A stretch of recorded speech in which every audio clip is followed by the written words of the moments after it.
Welcome to Discovery Watch with John Kaiser. I'm your host, Jim Goddard. Welcome back to the show, John. Jim, pleasure to be back on the show. John, why is Perpetua Gold Corp in a downtrend even though gold is holding up at $1,800 an ounce? Jim, that is a question that is driving everybody crazy. The company published a feasibility study for the Stibnite project in December, which included all the modifications to the alternative 2 proposal that was in the draft environmental impact statement that was filed in August of last year after the 75-day comment period made all these suggestions. Stephen Quinn's team had looked at all these suggestions and said, yes, we can do this, this, and this, and that. And when you run the feasibility study numbers at $1,800 gold, if the company had a permit in hand tomorrow, the stock price would end up being worth $25 to $38 a share Canadian. And this is following the 10-for-1 rollback that the company did earlier this year so that it can trade on the New York Stock Exchange, which of course is where everybody who is a U.S. resident can easily trade the stock these days. But on July 2nd, the company put out a press release which seems to have taken 3 weeks for the market to fully digest. They said that the timeline for a final record of decision, which we had thought would be the end of this year, is now sometime in the first half of 2023. And the reason is that the U.S. Forest Service has decided that it's going to take all these supplemental changes to the feasibility study and the configuration of the mine that was in the draft environmental impact statement and resubmit it as a supplemental draft environmental impact statement, or SDEIS as they are now calling it. And this means we're going right through the whole review process again. They propose to be able to file this in the first quarter of 2022, and then they'll have the final version filed at the end of 2022 with the record of decision in 2023. And this is a supreme shock to the market, and the market's kind of unhappy because it's not clear that this was necessary. The team that had been running all the engineering, over $100 million spent on the whole feasibility and permitting issue since 2016 when the company decided we're going to permit and not just be optionality on a future higher gold price. All of this was going very, very smoothly. The way this permitting process works, it's actually the regulator, the U.S. Forest Service, who puts together the entire plan, but it works very closely with the company that wants to build the mine. Now, the Stibnite site is an environmental disaster area created during World War II when they needed to mine antimony to fuel the American military's battle against Hitler's thugs. And then later on it was used for gold mining. This was in the 50s and 60s before the EPA was invented and any rules were created. So the whole area is an environmental disaster. And when Stephen Quinn took on this project of let's turn this into a successful gold mine producing 350,000 ounces of gold a year, plus a significant antimony byproduct credit that would be more than enough to fulfill America's annual needs, all of which are now served by a Chinese production, which is 80% of global antimony supply. And we're going to build this as a reclamation project funded by a gold mine. And everything that they've done with the U.S. Forest Service has been to come up with the best scenario possible to make this a win-win situation. And what happened in November, sort of coinciding when it became apparent that Trump had lost the presidential election, the largest shareholder of Midas Gold, John Paulson, seems to have had some sort of hissy fit, requisitioned a meeting, and basically arranged to fire the Stephen Quinn management team that was based in Vancouver and replace the board with all of his ideological cronies. And he promoted Laurel Sayer, who was the a lobbyist type social affairs person who dealt with trying to keep everybody in that Idaho system happy, made her CEO. And the street was quite taken aback by this action, because here we are, we're in this period where they've gotten all the comments back, they've made modifications to the alternative 2. There were 3 alternatives submitted in the draft environmental impact statement. 2 of them are straw dogs that nobody takes seriously, but the law says there have to be alternatives, so they invent a couple scenarios which are so bad that they will never get adopted. But the one that the company had adapted after an earlier iteration in conjunction with the U.S. Forest Service, this one they made further changes to it, and it looked like all you really needed was to have the technical people of Midas Gold continue to work with all the U.S. Forest Service and related permitting agencies and get this all done and packaged up. And then all of a sudden, we have all these people fired, all the technical people are gone, only non-technical people are in charge, and we have the Biden administration coming in, and all these U.S. Forest Service people who have in essence been inventing the whole permitting regime because something on this scale has never been done in Idaho before. They're all sitting there saying, oh no, if anything goes wrong, we're going to get the blame. So in essence, they've gone into self-preservation mode and added another year of studying this whole thing to allow, make sure that nothing goes wrong. And of course, the project's always going to have opposition from the NIMBY crowd, the people who are against anything being mined in their backyard. They don't mind using physical stuff that's made and mined in China or the Congo or somewhere else where downstream victims have no ability to defend themselves. But this project has really gone through the ringer in terms of making this a win-win situation that restores the salmon migration up into the upstream watershed and cleans up the site and leaves it much, much better than it is right now. So it's pretty sad that for whatever reason that Paulson went in there and fired everybody just when you needed those people to hold the hands of the U.S. Forest Service as the Biden administration takes charge of everything and begins to roll back all the anti-environmental rules that Trump set into motion. And this situation, it was actually working very well.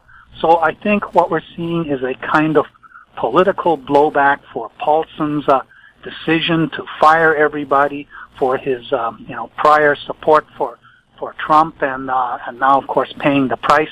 And the shareholders are caught in the middle, and there's no telling if that first half of 2023 is now a realistic timeline. So the stock has faded back because the name should not have been changed to Perpetual Gold Corp. It should have been changed to Perpetual Permitting Corp. And that's what the market is now seeing it. Rick Rule parted with this company back in 2016 when the decision was made to raise $55 million at 35 cents to kick off the permitting process. He said, no, just let this thing go to sleep and we'll accumulate it when gold runs to 1,800 like it has done now. We'll treat it as an optionality play. The stock will go up. We'll make a bunch of money. Some big major will buy it out and then start the permitting process. No, the company said, no, we want to make this real. This is a good deal for all stakeholders involved. And now it seems to be stalled, and it's back to being a proxy for the gold price and, of course, trading on the New York Stock Exchange. Now all the Robin Hooders can buy the stock. So the stock is cheap right now because the serious investors are saying, oh, the fundamental change, which would bring in a major to buy out the company at its fair value, which should be somewhere in the $25 to $40 range, that's not going to happen by the end of this year or early next year, as we had expected. And so the stock is in a bit of a slump right now. But if gold does trend through $2,000, and there's plenty of reasons to believe that this will happen in the not-too-distant future, then this stock will come alive, and it'll be this trading proxy for the price of gold, because you can do the numbers, and you can see what happens at $2,000, $3,000 gold. So it is basically now just a trading stock with no real exit strategy for at least another year and a half, as it plods through this perpetual permitting process. We'll have more with John Kaiser right after this. Engineer Gold Mines is focused on the exploration and development of the historic high-grade Engineer Gold Mine situated 32 kilometers southwest of Atlan, British Columbia. Engineer Gold Mines is fully permitted for surface and underground exploration with the drill program now underway. Engineer Gold Mines Limited trades on the TSX Venture Exchange, symbol EAU. For more information, please visit us at engineergoldmines.com. Welcome back. We're speaking with John Kaiser. John, why has the stock price of FPX nickel declined, even though the price of nickel has climbed back to just under $9 a pound? You know, Jim, this is another head scratcher for me. Last week, the stock traded as low as 42 cents, even while the company had an analyst site visit underway, the first in more than 7 years, and after raising $16.1 million in an upsized bought deal financing at 65 cents in April, that was free trading at the time. So that put their treasury to about $21 million, more than enough to deliver the pre-feasibility study that they hope to complete by the end of next year. And late last year, they published an updated PEA for the Dakar project. It's a 35-year mine life. And this is a project which at $8.85 a pound, we're looking at a future price of $10 to $20 per share. $10 if you use a 10% discount rate, and $20 if you use a 5% discount rate. So somewhere in there, that is if a feasibility study validates the assumptions of the preliminary economic assessment.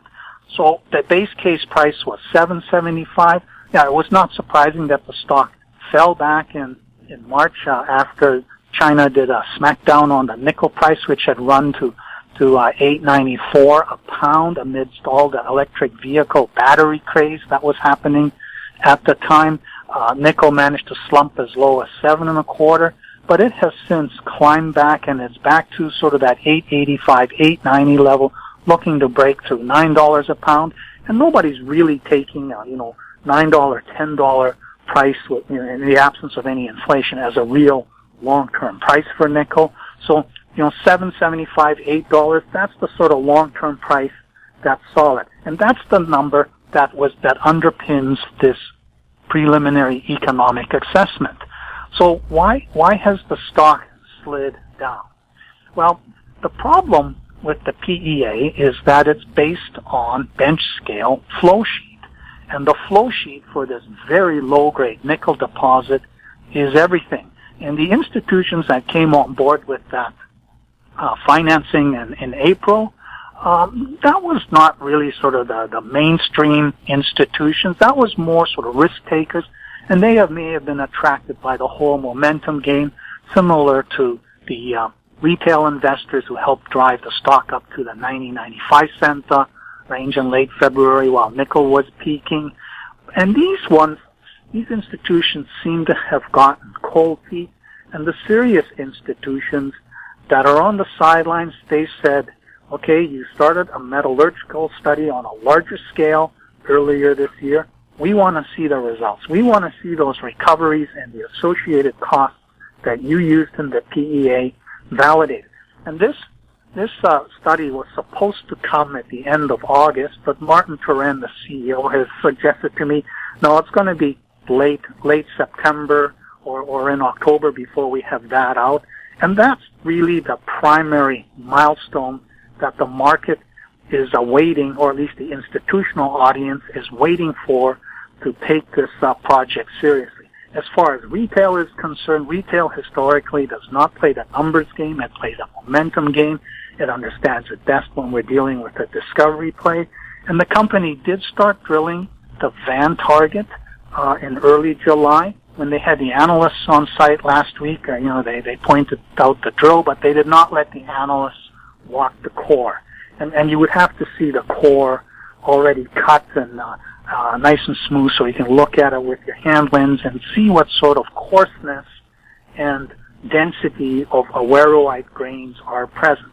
The company had contemplated giving us a late July update, a sort of a visual indication of what they were coming across there, but they've decided that no, they're not going to do this. They're going to wait until the actual assays are in sometime in September.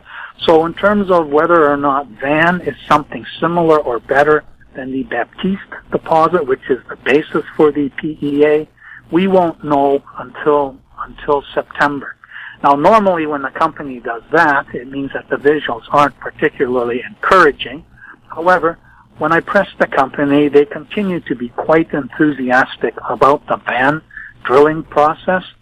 And since it doesn't matter whether Van is a bust or a success, because Baptiste is fine on its own, the company's continued enthusiasm on the Van exploration drilling suggests to me that they are seeing the minimum of what they want to see, so we will probably not be disappointed, but it will require the assays, and that could bring the retail audience back into the picture in September, right around the time that they unveil the results of the metallurgical study, whose delay isn't due to things going wrong and them scrambling to figure out a solution, but simply because these things always end up with delays. But there's another important development this week, in fact, yesterday, which changes the range of audiences that are going to be taking FPX nickels much more seriously in the next while. Yesterday, Noront Resources announced that it had an accepted takeover bid from BHP for 325 million Canadian, all cash at 55 cents. That's 129% premium. And it's much better than the 31.5 cent price that Wailu Metals, which is this Australian hybrid entity that wants to both develop projects and be a sort of a private equity investor in companies. That is what they had offered to take out Noront Resources. Now, Noront Resources is most famous for the Eagle's Nest nickel platinum group discovery that was made in 2007. October 2007. That was the last hurrah for the great Canadian area play. The stock went crazy, huge trading volumes, all these big shots like Pierre Lassonde, Rob McHugh, and they all ponied up big money to bankroll this. Everybody thought it was another Voisey's Bay, but it wasn't. It was a much smaller system.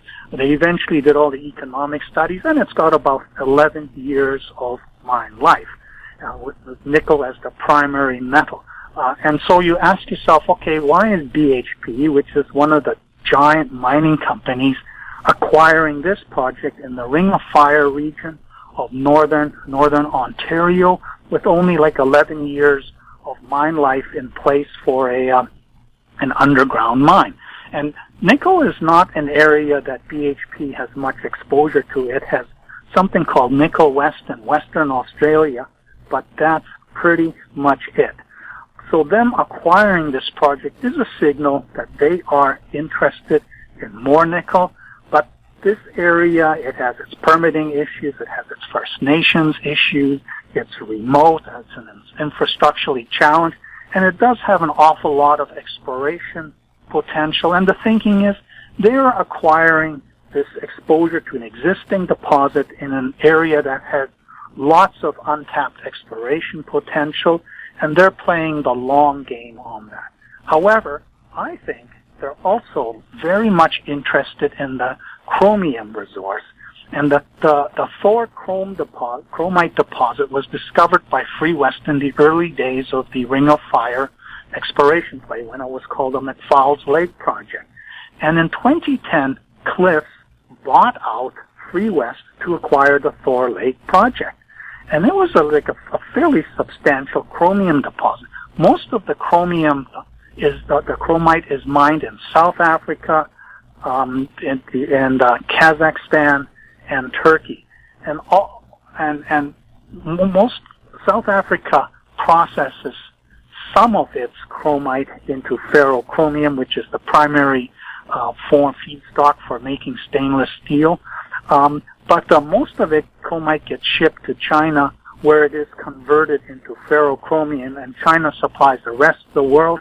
And South Africa makes some of it, but it also uses coal-powered electricity to make the ferrochromium. And when Cliffs took on this project, it had this idea of developing a turnkey North American supply of all the key ingredients for making stainless steel. And they ended up picking up the Bloom deposit, which eventually ended up causing severe problems for them, and they have the management team kicked out, and they acquired this Thor project and had the elaborate plan to develop a ferrochromium smelter somewhere in southern Ontario. And they also did the deal with FPX Nickel, back then called First Point, on the Dakar project. And they saw the potential for this very low-grade but metallurgically simple deposit to be a supply of a nickel iron concentrate that could be fed into the stainless steel mills directly. And they ended up giving up on that when the hedge fund got upset when iron prices collapsed and the Loon Lake project turned into a disaster.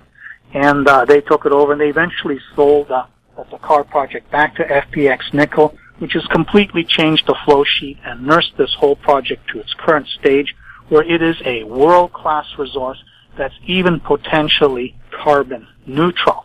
So when BHP, which is quite conscious of all this ESG business, acquires Noront supposedly for its nickel project, maybe it's also looking at the chromium supply.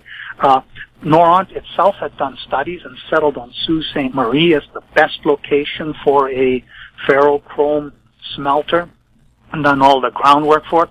All of this is like major capex and way beyond the capacity of a little junior. But for a big company like BHP, which at one point had ambitions to move into the potash business, from which it's now backing out of, maybe chromium supply from Ontario is an area where it can end up producing an ESG credential source of chromium for those end users for whom that matters. Because anything that comes via China or South Africa, it's going to have poor carbon ESG credentials. And Kazakhstan, well, where we're seeing that Kazakhstan, that whole Central Asia part is falling under the orbit of Putin's Russia, who's already making moves to take over as the Americans vacate Afghanistan. It wants to expand its footprint and control that region.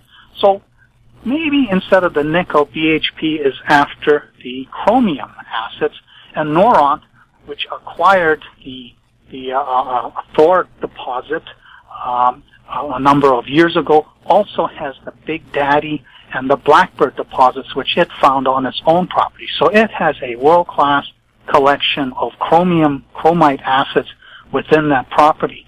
And my thinking is, if BHP is getting into that and the nickel, the really world-class nickel is the Dakar project. And so they have to be now looking very closely at Dakar, because this is a 35-year mine life, and if Van turns into being something similar, well, it could even ultimately be scaled up even bigger, and it's then sort of, even if you do it sequentially, you have a 70, 80-year mine life. So this is a very strategic asset. And of course, with this happening, we have to also think of Rio Tinto, who has no exposure to nickel at all.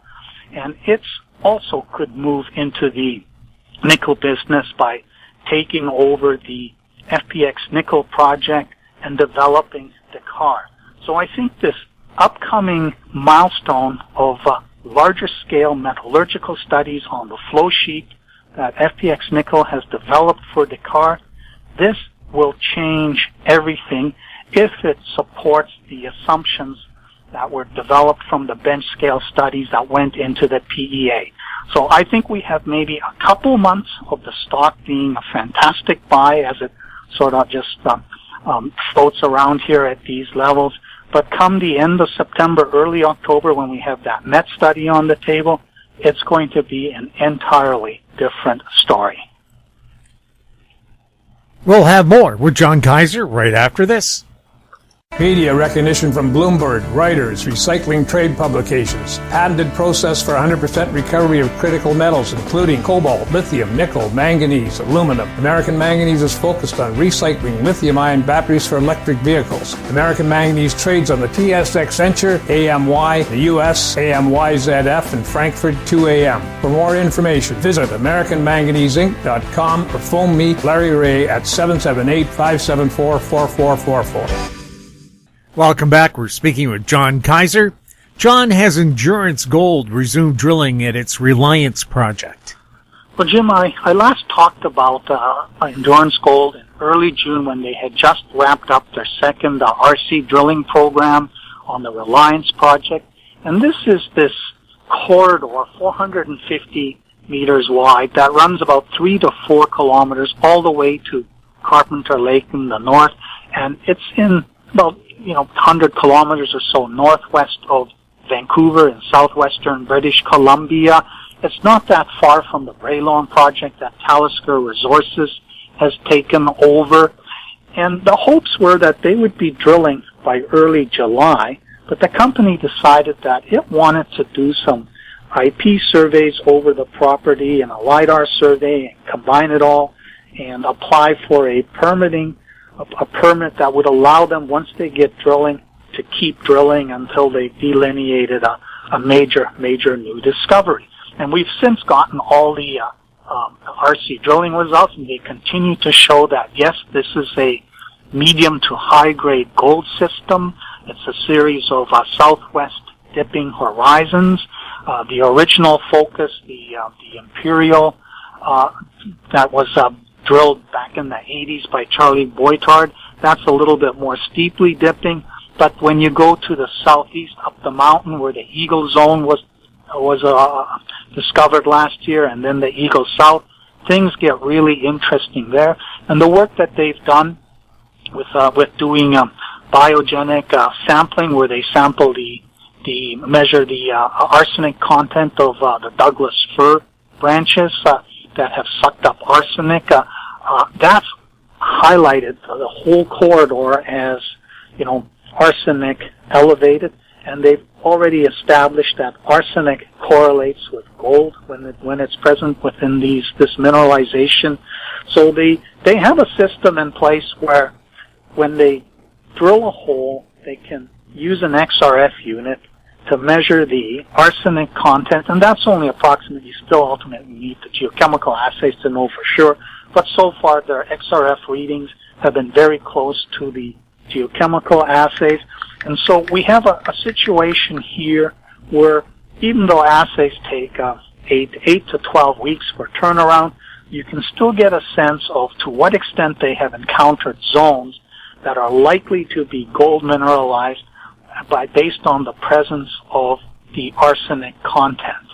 And this week they put out an update, and it looks like they probably won't be drilling until late August, but the update indicated 3 important developments. One, on the sort of northeast bounding shear structure, the treasure shear on that limits the northeastern side of the corridor, they've done some digging around in the bush, and they found 2 historic outcrops that Charlie Boitard had investigated with his bulldozer back in the 80s that had since been lost because the bush had overgrown it, and they've got sampling on that, and it lines up with the treasure target where they poked at the northwestern end, where they poked in some RC holes and got some indication of gold. So they think they also have on the eastern flank of this corridor another potential southwest dipping gold system that's parallel to the one that's closer to the Royal Shear, which is the western boundary of this corridor. Now, the second development is that they've been doing soil sampling, and they've marched up the hill in that southeast direction beyond the Eagle South area. And the Eagle South RC drilling came back with okay gold values, but not as good as Eagle. But the soil sampling in that area is also okay. But as they marched farther to the southeast up the hill, the values picked up again significantly, and they've added 700 meters of strike to this system with very good values, and so they're pretty sure that this whole area, the Eagle, extending towards the northwest and towards the southeast, this is going to be a fantastic drill target. And the third development is that they did complete their IP survey, and this area to the southeast, extending beyond Eagle South into Eagle Upper and beyond, and through Eagle towards the Imperial, this has a significant chargeability high associated with it, which means that this whole corridor ultimately is something that needs to be Swiss cheesed with grid drilling, core grid drilling, to figure out the geometry of these zones, figure out where the gold is piling up, sort out the local faulting. There's these dikes that have come in there that are late stage and barren that confuse things a bit, but they really have now everything they need to resume drilling. However, they have not yet resumed drilling, even though they have a drill rig contracted, because they need to push that road farther up in the southeast direction through the bush, and they need to get First Nations representatives from the 2 First Nations groups in whose jurisdiction this falls to come in there and check to make sure there are no sort of archaeological reasons not to disturb these areas. And because of the Mount Currie fire and all the craziness from the heat dome, this hasn't quite happened yet, but they do have representatives headed up there. Technically, they have the permit to start drilling, but because of all the sensitivity related to First Nations issues right now, they want to make sure that everybody's on site. They've hired the local First Nations people to be part of the work team that goes to work there. And I think once they have had people inspect it and confirm that, yeah, we're not crazy, we would not have marched up this mountain and built a camp or something, even a burial ground way up the hill. We would have done it in the valley, which, by the way, you guys flooded and turned into Carpenter Lake. But that's not something that's your fault. Yeah, go ahead. But they want this clearance. They want to make sure they're showing the respect to the First Nations and their priorities. And so we have to wait a few more weeks, maybe late August. But the beauty of this story is that once they start drilling, this is in an area where they can keep drilling right through winter, take a Christmas break, continue in January. This is not like the Golden Triangle where everything is now underway and they have until mid-October to get done what they can get done. This will be a year-round program. They've got all the targeting work ready to start drilling. They're now just waiting for this final inspection to clear everything to proceed with drilling. And what this project really needs is it needs some deeper core holes so we can start seeing the tonnage footprint, the geometry of this evolve. We've seen the shallow version of it, but we need to see what happens down plunge, and we need to see them drill through these zones to see if there are stacked parallel zones within this 450 meter wide, 4 to 5 kilometer shear zone corridor, which is just absolutely lit up with arsenic and seems to have gold values from all the way from Carpenter Lake up to the mountain, likely to the property's boundary. John, thank you so much for the update. You're welcome, Jim. We've been speaking with John Kaiser, his website kaiserresearch.com. I'm Jim Goddard. Comments made on Discovery Watch are an expression of opinion only and should not be construed in any manner whatsoever as recommendations to buy or sell any financial instrument at any time. Archived online at howstreet.com. Discovery Watch is a production of How Street Media Incorporated.